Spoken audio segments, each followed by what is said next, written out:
What's going on, y'all? Forward Fabian Horror back again with a video, man. We're doing a reaction to Beyond Evil, the frightening story of Hannah Graham. Be sure to like the video, comment down below.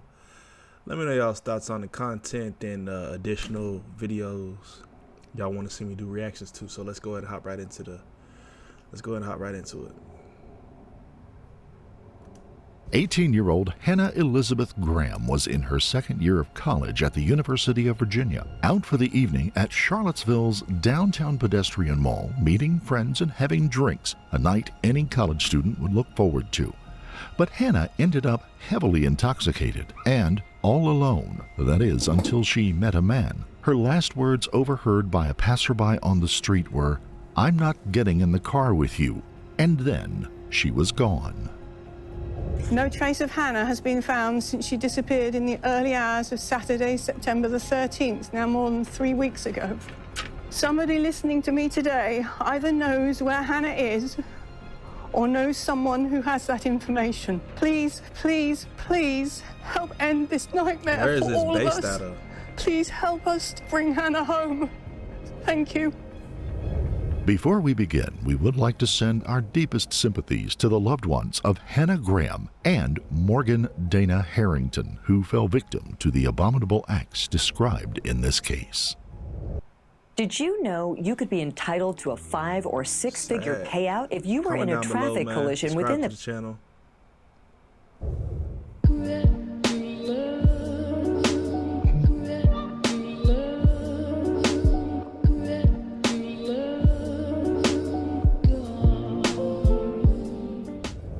Hannah Graham was born in England, a daughter of John and Sue Graham and the baby sister of James Graham. At the age of 5, the family moved to the United States, where they made their new home in the Stratford Landing area of Fairfax County, Virginia. A charming neighborhood once known as River Farm. The previous landowner was George Washington. Hannah came from a solid family. She was a happy, bright girl who loved life. Hannah was smart, athletic, musically inclined, and all around a great person bursting with vigor. Until she met Jesse Leroy Matthew Jr. Then the world would go dark and terrifying. In every photo of Hannah Graham, she's always smiling. From childhood to her teenage years, she was full of life. She emitted positivity and enthusiasm and an energy that would light up a room. To those who knew her, she had the potential to take the world by storm. Hannah had an amazing future ahead of her, if not cut short by an evil that too often inflicts the world with its selfish degradation. On September 12, 2014, at around 9:30 p.m., Hannah left her residence at the Grand Mark apartment complex to meet up with friends. They would then be heading to Charlottesville's Fig restaurant around 10:48 p.m. for drinks. Afterwards, Hannah headed to Camden Plaza Apartments on 14th Street to attend a party. At one point, she said she wasn't feeling well and was going to leave. A friend had offered to walk her home, but she refused. Her own apartment building was within walking distance from the Camden Plaza, but when she left the party around midnight, she went in the opposite direction towards the Tempo restaurant located several blocks away. Hannah was captured on surveillance videos as she walked past businesses on her way to the downtown Charlottesville mall where Tempo was located. This would come into play later. It was then technically September the 13th at 12:44 a.m. At 12:56 a.m., she sent a text to one of her friends telling her that she was lost and that she didn't feel well. Hannah was allegedly quite intoxicated at the time she sent the text. Had Hannah gotten turned around by accident, or had the alcohol intoxication caused her marked confusion?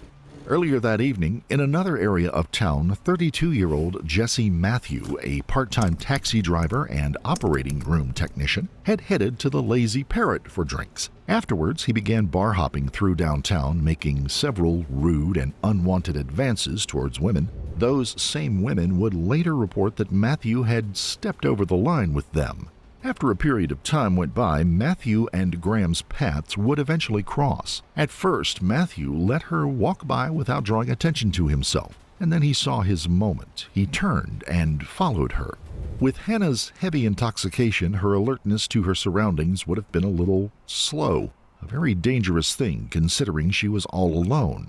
Surveillance footage seemed to show that Hannah had been wandering around as though disoriented to her time and place. Matthew came up beside her, put his arm around her, and they were now walking together towards the Tempo restaurant. Matthews went inside and bought 2 drinks, and there is some contradiction on whether Hannah was in the bar or outside at a table, and if she was actually served. The last text that Hannah sent to a friend stated, "I got stuck down, though," which made no sense at all to her friend. It was 1 a.m., and it would be the last communication to anyone from Hannah. So he enticed or encouraged Hannah to have a drink, or kind of checked out at the part where they're talking about where he bought 2 drinks. Hold up. And they were now walking together towards the Tempo restaurant. Matthews went inside and bought 2 drinks, and there is some contradiction on whether Hannah was in the bar or outside at a table, and Hannah sent to a friend stated, "I got stuck down, though," which made no sense at all to her friend. It was 1 a.m., and it would be the last communication to anyone from Hannah. Had an alleged predator just claimed his next victim? That's what it sounded like. On September 14th, Hannah's friends were very concerned about her and reported her missing. They had last communicated with her in the early morning hours around 1 a.m. on the 13th. Checkers automated processes of decrease. Oh man, she went ghost. Sound like she went silent. Now, friends and family could make no contact with her at all, and no one had seen her. Hannah was not the type of person who would go without informing someone. She was a responsible person, and everyone's concern grew deeper by the minute. Police immediately started a search for Hannah, and the state and federal law enforcement were called in as soon as possible. Hannah's disappearance had hit a nerve. There had been several other females in the past who had gone missing throughout Charlottesville and in Albemarle County. So Hannah's case would gain national attention rather quickly. They needed to find her, and soon. With thorough investigation and collection of surveillance videos around town, law enforcement were able to put together a timeline of Hannah's steps throughout the night up until the last time she was seen and who she was seen with. Hannah Graham, where are you? We want you back where you belong. We love you more than you know, and we cannot wait to see you soon. Sending our infinite love, Lonnie, Katie, and your UVA family. So did you know Hannah? Were you friends with her? Well, Erin, I lived on her floor last year, but I didn't really have a close personal relationship with her, but I knew who she was. How did you feel when you found out that she was missing? It was shocking. This is such a big school, and no one really hears about this type of thing, and it was just really hit home because I actually knew who she was as well, which just really shocked me. Is knowing her the reason that you're here tonight? No, definitely not. I think I would have come no matter what. Everyone's been so supportive this whole time. It's just been it's been great to see support from everyone. Hundreds gathered at the University of Virginia to show their support for Hannah Graham and her family during a candlelight vigil, and many of them would also show support through a community search for Hannah. They wanted to do anything they could to help find her. She had touched the lives of many and cared about them as well. Now it was their turn to do the same for her. Jesse Leroy Matthew Jr., known to others as LJ, was raised in poverty, bullied at school, had an issue with stuttering and learning disabilities. Yet he grew up and persevered through every tough turn and earned a full football scholarship to Liberty University. But there was allegedly a dark side to Matthew. He was accused of rape of a female student in 2002 at the university. He quickly left Liberty and enrolled at Christopher Newport University in 2003. But once again, his dark side loomed. There, he was accused of another sexual assault. The victim was not identified. After he... You would think where you have all these cases following you school to school, it would hold you back from getting admittance to a lot of these places. How is he getting into these schools? There should be some type of track record associated or tied to schools that prevents you from even being applicable. You can't apply. You're not going to get accepted based off of this history you have. He left school for good. He just bounced around from job to job. One of those was being a taxi driver in the Charlottesville, Virginia area, and he knew the area well and how to get around. In 2005, a young woman was attacked and raped as she walked home from a store in Fairfax County. It was alleged that he threatened to kill her unless she let him do whatever he wanted. She was left alive and was taken for medical treatment along with having a rape kit done. Investigators were able to lift DNA at the crime scene, build a profile, but the DNA did not come back to any known suspects on law enforcement's database. The woman feared for her life so much that she chose to move back to her home in India. Oddly, family and friends would say that Matthew was a kind-hearted soul willing to help anyone. He was a gentle person with a big heart, they said. Even women he had dated in the past said of their relationships that he was charming and tender. Yet, here was Matthew being accused of previous assaults. At least 12 women in all that were known of. Oh, wow. It just didn't make sense. Yeah, come on, One of man. Matthew's girlfriends even told detectives that he had a rough childhood, and by rough, she meant he had been sexually abused. Jesse was sexually abused by at least 3 different individuals throughout his elementary school years. One individual in particular raped him on several occasions and forced him to keep it a secret. I have no doubt this repeated sexual trauma during his developmental years had played a key role in the allegations against him.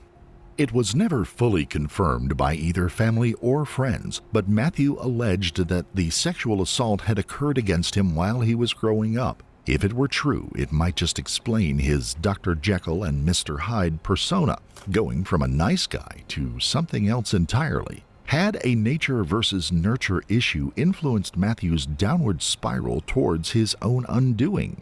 Matthew's own father drank and was absent from his life at times, and had even been arrested in 2006 for indecent exposure. What kind of example was his father setting for this young man? Could these things have impacted his developmental years, possibly evolving into a serial rapist murderer? Was Jesse lashing out against his past, or giving in to a drive that had emerged from deep within himself? One of the things students love about That's culinary wild. school. Crazy how the psychological effects and the ramifications tend to affect or mold these kids in different ways, shape, form. Like, you've seen the extreme sides, right? To where you have folks like, I was going to say Dahmer, but I don't even know if Dahmer was molested as a child. But I think John Wayne Gacy and these kind of folks, it's just a horrific experience. And it's like they want to, emit that same kind of pain on other people. Retained a search warrant deep within himself. On September 19th, detectives retained a search warrant for Jesse Matthews, labeled as the back-to-school killer's apartment. A cell phone with a missing SIM card was recovered, as were men's shorts with DNA. When it was examined, it contained both sperm and DNA from Matthew, but also DNA from Hannah. Her DNA was located also on the passenger side door of Matthew's vehicle. A second warrant was issued the next day to search Matthew's apartment again. Investigators said that he was not charged yet in connection with Hannah's disappearance, but he was the last person to be seen with her on the night she disappeared. With the second search completed, the investigators would leave with several evidence bags in tow. Some of the items were Matthew's Galaxy phone, bedding, pillows, more clothes, a toothbrush, hair samples, a wallet, a cigar butt, and fibers that they had collected.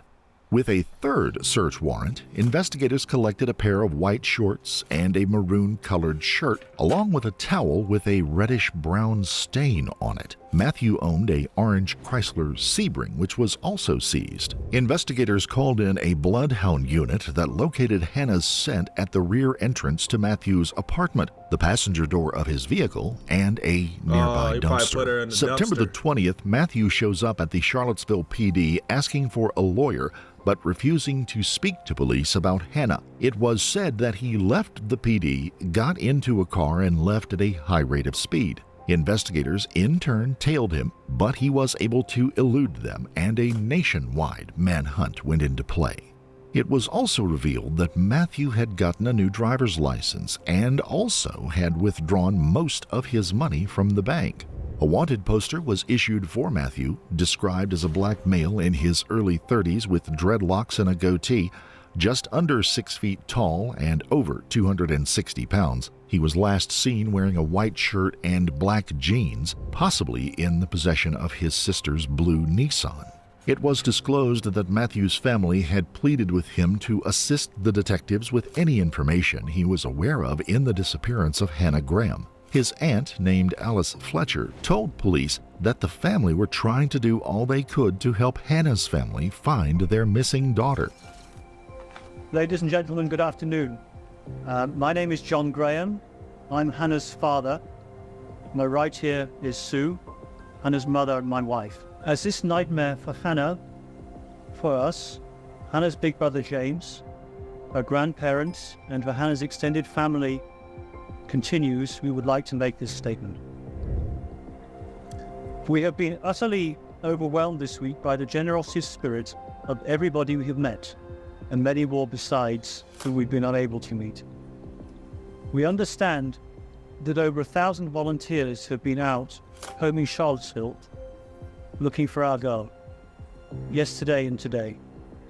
Similar number of wonderful people are out, today searching. Sue and I were out searching yesterday. So were some of our work colleagues, our friends, our neighbors from our home.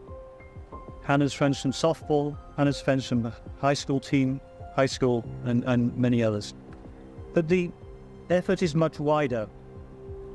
Members of the Charlottesville community have turned out and forced help. Armies of Hannah's university friends have been helping.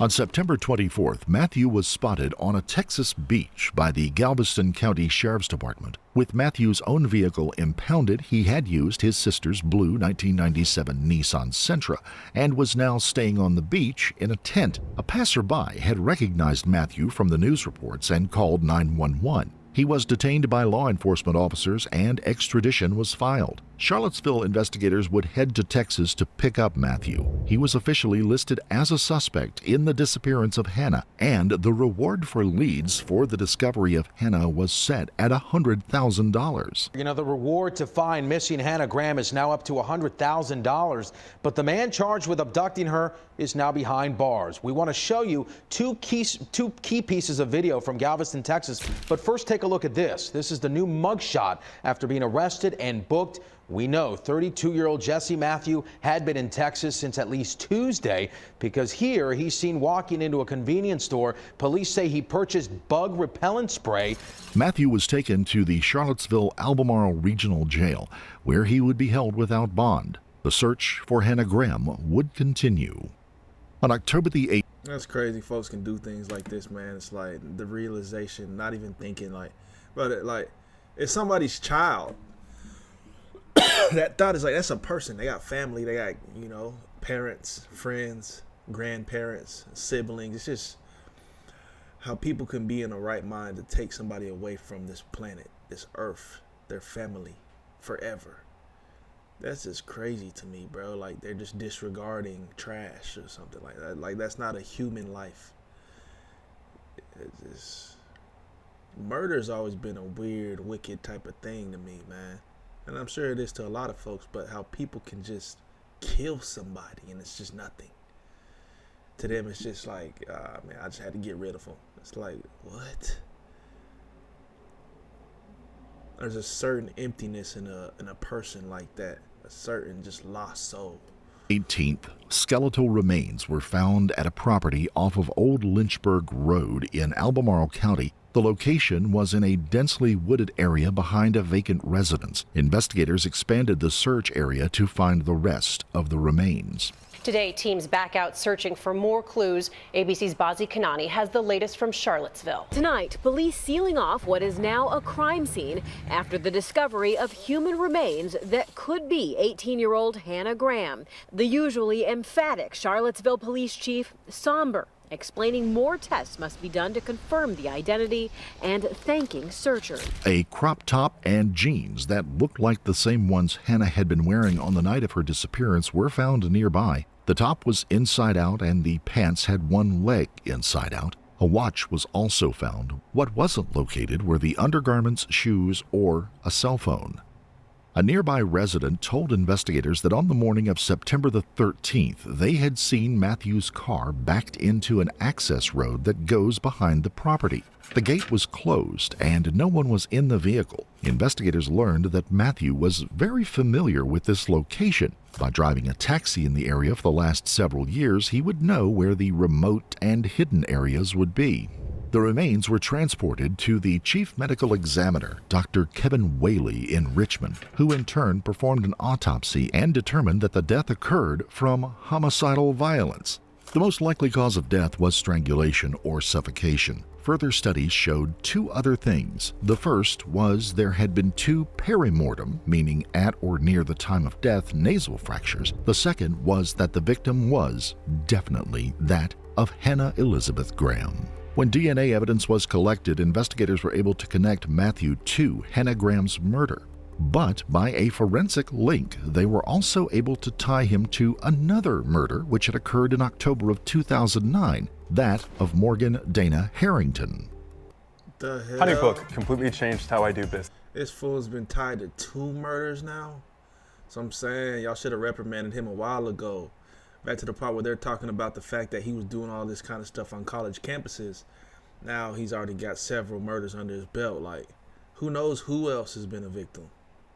In January of 2010, Morgan's remains were found located on a 742-acre property of the Anchorage Farm in Albemarle County, Virginia. The remains were found by the owner of that farm in a remote area of the property. The owner at first thought they were the bones of an animal, but when he got closer, he realized it was human and called the police. Morgan's death was ruled a homicide.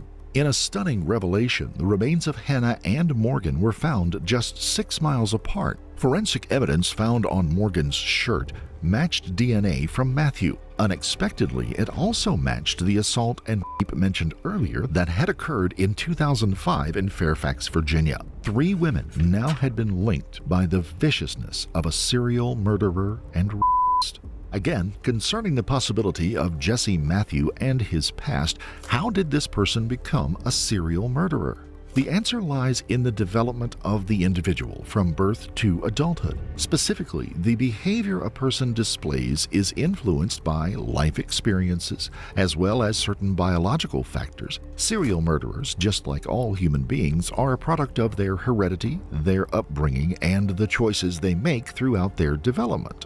February 10th of 2015, Matthew is formally charged with Hannah's murder. The charge would be first-degree murder and abduction of the victim with the intent to defile. Prosecutors would seek the death penalty for Jesse Matthew. Matthew's defense lawyer submitted a plea deal in exchange for Matthew admitting to the murders of both Hannah Graham and Morgan Harrington. The young women's family met to discuss the plea deal. When they learned of what it would be, they would not accept it. It was only for 25 years in prison for the murders he had committed and the hurt and damage done to the family. How do they be coming up with these type of these numbers, bro? Like, they're just ridiculous. Like, 20 years for killing 2 people. A lot of these plea deals are garbage.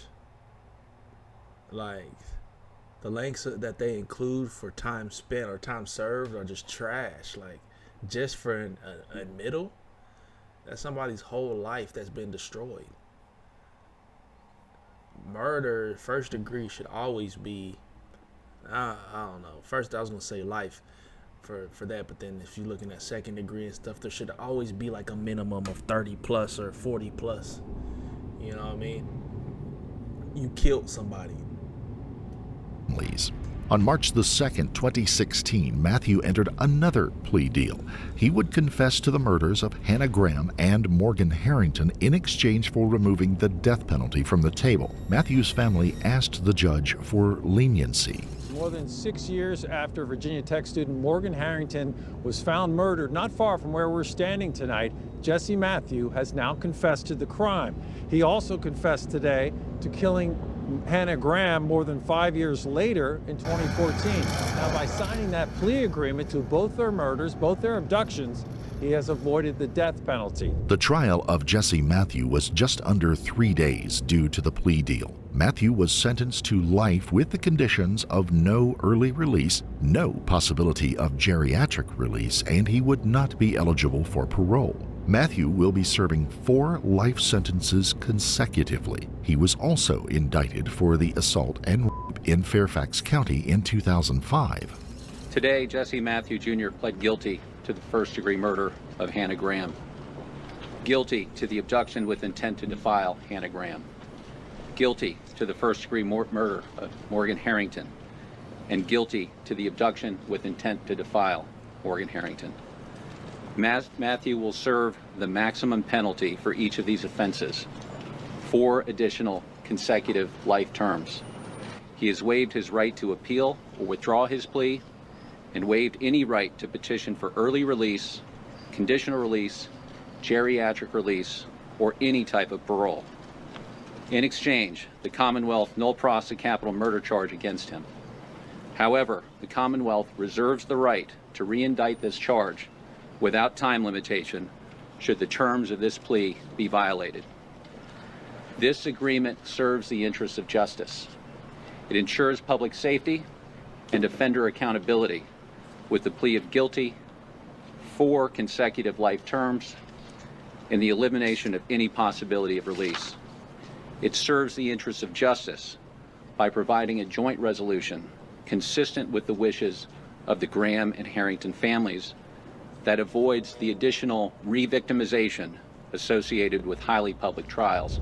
When Judge David Schell handed down the sentencing, he made a direct point of the fact of Matthew's attacks on his victims being so brutal and acted out with such horrific viciousness. After sentencing, Matthew's mother screamed and had to be removed from the courtroom. Matthew himself had listened intently throughout the trial, spoke softly to his attorney, and showed little emotion from the beginning of the trial to sentencing. He also requested his attorney apologize to the families of the victims for him. Matthew wanted them to know that he was terribly sorry for everything he had done and the pain he had put them through.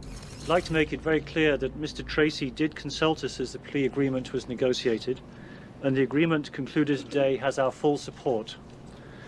Our overriding priority was that Matthew will never be able again to inflict his depravity on young women. The agreement meets this objective, which we regard as a public safety imperative. Matthew's deeds show that he is far too dangerous ever to be allowed to be free.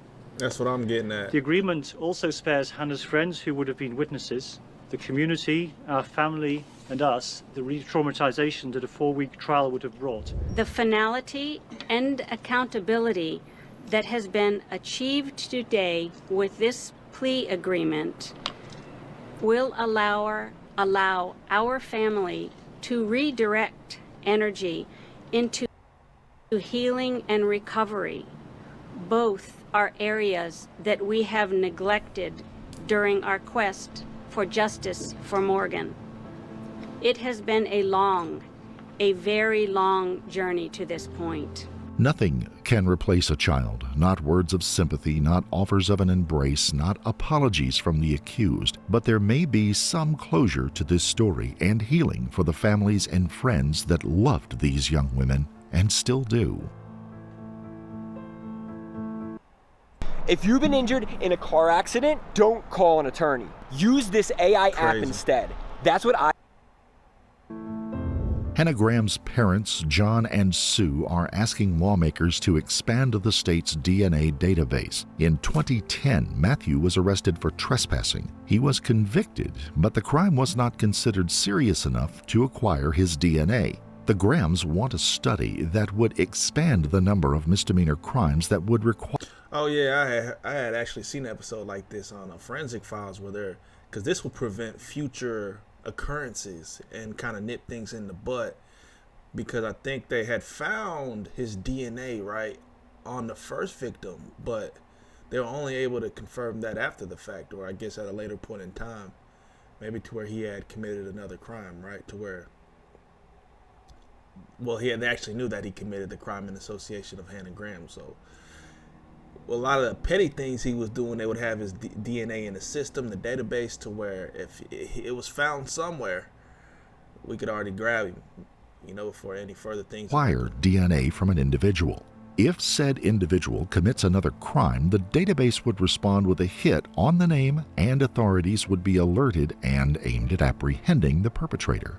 If such a law was previously in play when Matthew was arrested in 2010, Hannah's parents believe that their daughter and Matthew would never have crossed paths, and Hannah would still be here.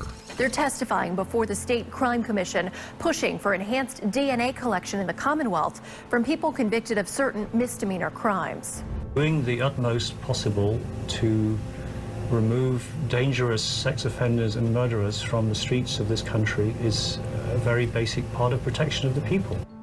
Jesse Matthew was convicted of murdering Hannah Graham in 2014. 4 years beforehand, he was convicted of a misdemeanor. Hannah's parents say if the change was in place, she would still be alive.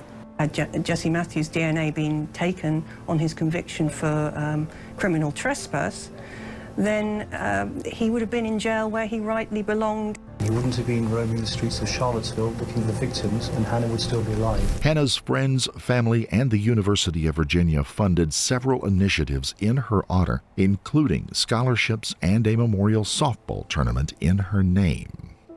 In June of 2018, Virginia Governor Ralph Northam signed bills that would expand the list of misdemeanor convictions that trigger mandatory collection of DNA for the Commonwealth's databank.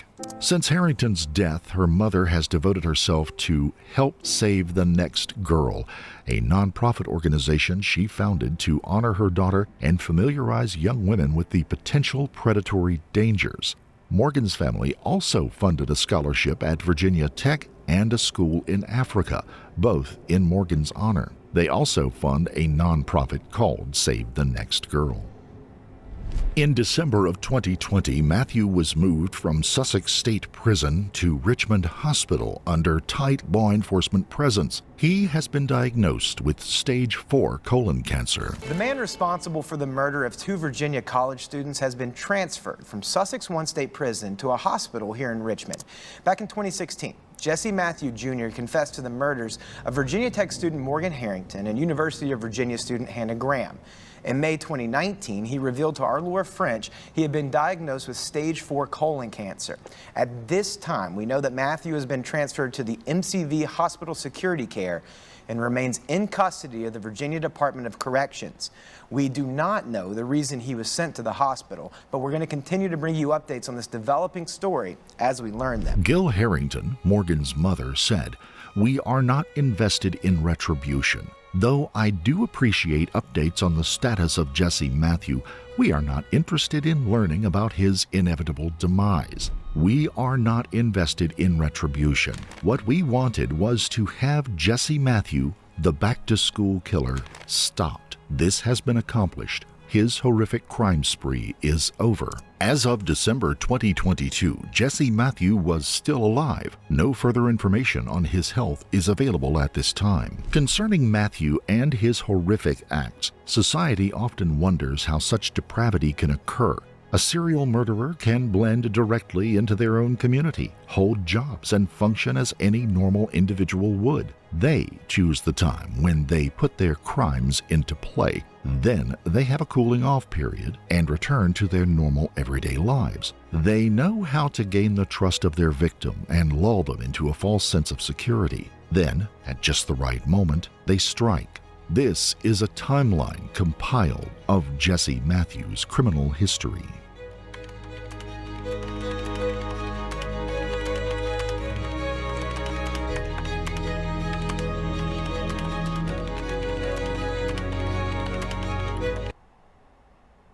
Over the course of, wow, his earliest offense was 2002, 03.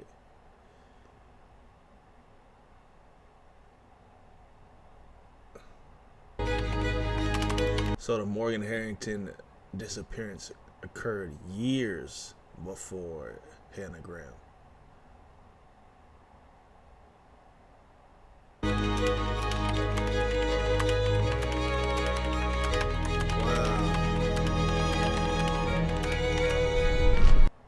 He got connections to all these other cases. That's what I'm saying. If you have his DNA, you'll be able to get him early on.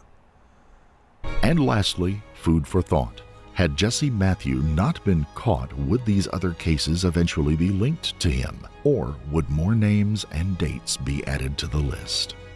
What do y'all think, bro? Obviously, more names and dates would have been added. It seemed like he was stopping anytime soon, and he was gradually getting a little bit more risque. He was increasing, it seems like.